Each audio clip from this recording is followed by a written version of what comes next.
Welcome to Actors Are Born, the podcast that explores the lives and careers of those artists who seem to inhabit the screen with disarming naturalness, transforming into every character with innate grace.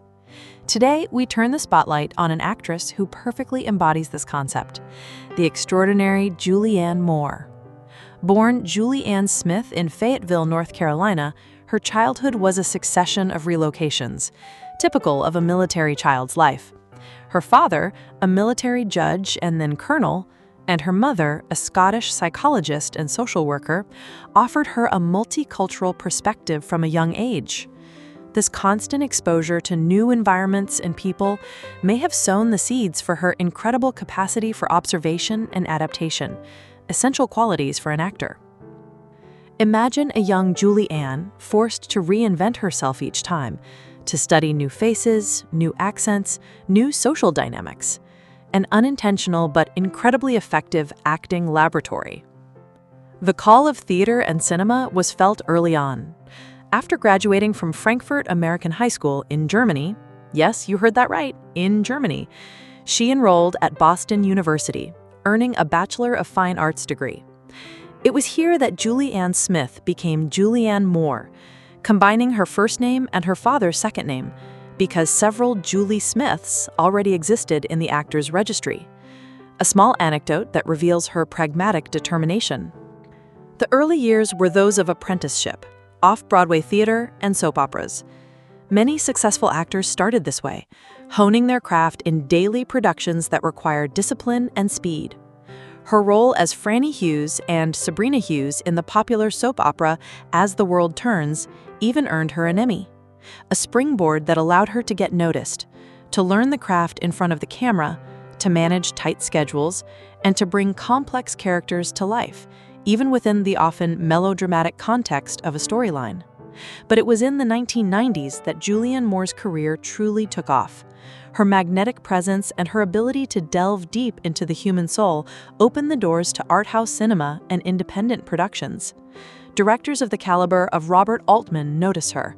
We think of Shortcuts, 1993, where she delivers a memorable performance, a heartbreaking monologue, totally naked and vulnerable, which brought her to the attention of critics and audiences as a talent to watch.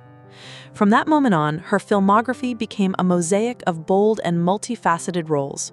She is Todd Haynes' muse, who directed her in Safe, 1995, where she plays a woman who develops a mysterious sensitivity to chemicals, a role that allows her to explore human fragility and paranoia in an unsettling and touching way. And then again, Far From Heaven, 2002, a visually stunning homage to 1950s melodramas, where Moore is a repressed housewife who discovers the truth about her husband and finds solace in an African-American gardener, a masterful performance that earned her an Oscar nomination. Her versatility is astonishing. She can seamlessly move from a blockbuster like Jurassic Park, The Lost World, 1997, to independent films like The Big Lebowski by the Coen brothers, where she plays the provocative and artistic Maud Lebowski, an iconic character who demonstrates her more eccentric and ironic side. Her ability to blend genres and registers is one of her winning cards.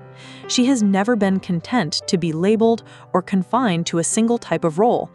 Each film is a new challenge, an opportunity to explore a new aspect of the human condition. The 2000s saw her continue to explore complex and often tormented characters.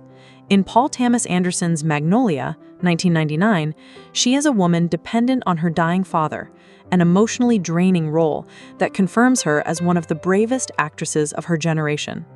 And how can we forget her performance in The Hours, 2002, where she plays Laura Brown, a 1950s housewife in an existential crisis, alongside Nicole Kidman and Meryl Streep. Another role that earned her a nomination, highlighting her ability to hold her own against cinema giants. The culmination of her career came in 2015, when she finally won the Oscar for Best Actress for her extraordinary performance in Still Alice. In the film, Moore embodies with touching realism Dr. Alice Howland, a brilliant linguist professor diagnosed with early-onset Alzheimer's. Her performance is an ode to human dignity in the face of illness, a moving portrayal of self-loss and the struggle to maintain one's identity. It was a well-deserved victory, a recognition of her undeniable talent and dedication to her craft. Thank you for your attention. We'll hear from you for a new episode of Actors Are Born. Thanks again.